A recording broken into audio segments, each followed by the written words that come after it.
An Avon Lake man who cheated death multiple times is now using his second chance to help others. Our Lindsay Buckingham has his incredible story of survival, hope, and the power of the faith. A daily walk to the mailbox seems routine, but for 61-year-old Kenny Wagner, it's a gift. It all started with something as simple as food poisoning in June of 2013. Then his condition took an unexpected turn. Food poisoning evolved into ulcerative colitis.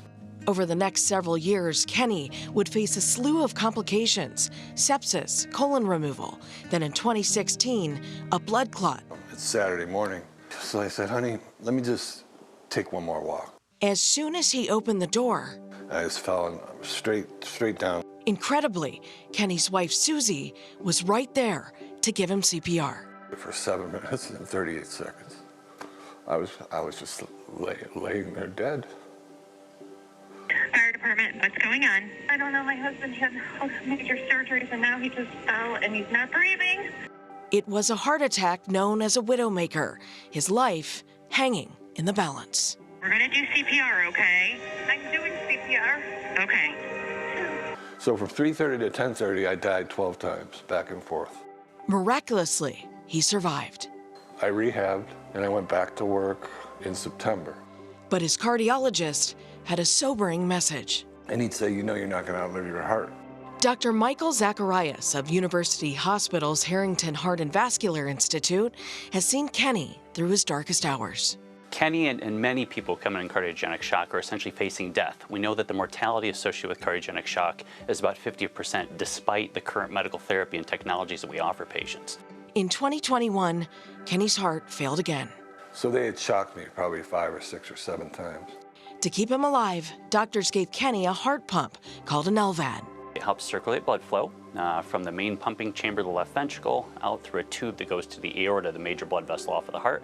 Though the device was only a bridge, Dr. Zacharias came in and said, you can't leave until we get you a heart. he was on the wait list for years with 2 false alarms, hearts that couldn't be used. And said, this heart's no good. We're going to send you back to the room. His faith sustained him. Finally, in December of 2023, They told me they have a heart available for me. it was the day he had prayed for. You're just the recipient of the most beautiful gift. A gift Kenny honors every day. I take such good care of my body. I drink water, I don't eat sugar, I work out 5, 6 times a week as much as I can. Just think about my donor, what a sacrifice he made to me. So when did you come home from the hospital? About 2 weeks ago now. Now Kenny uses his experience to help others facing their own medical challenges, like Navy SEAL veteran Daniel Engel. I have congestive heart failure and a few other problems. You're eating okay? Oh yeah, yes I am. Through it all, Kenny's philosophy has never wavered. I live by faith over fear. Faith is what carried me through the whole time. How happy are you to be alive? So I wouldn't have seen 2 of my grandchildren. I wouldn't be able to be with my wife, who's, you know, the most important thing in my life. Well, I don't look at myself as a hero. I just look at myself as somebody who God chose to fill a role.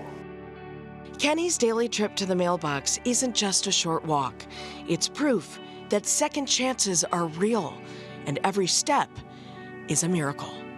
Lindsay Buckingham, 3 News. Well, a handful of Westlake first responders received the life-saving award for helping to save Kenny's life after his wife made that 911 call. Meanwhile, Kenny says he thinks of his donor's family every day. He's written a letter to them and hopes to have the opportunity to say thank you in person one day. What an incredible story. That man is meant to be here still. I mean, over and over again. Clearly, he's still got a mission. Isn't that amazing? He told me he actually found his purpose while he was in the hospital waiting for a heart. He walked around the hospitals talking with people who he knew were struggling or had a serious illness, and he stopped and prayed with them, and he knew that he wanted to pay it forward when he came out. And he is. That is incredible. I got to tell you, Wednesdays are becoming my favorite day because we get heartstrings. I love that. Yeah. Well, speaking of heartstrings, if you want to see more stories like these, you can catch Heartstrings on Wednesdays at 3 o'clock on our WKYC Plus app. You can download it for free right to your TV. It is exactly what we need a lot of days. Exactly. Thanks, ladies. Love being with you. You too.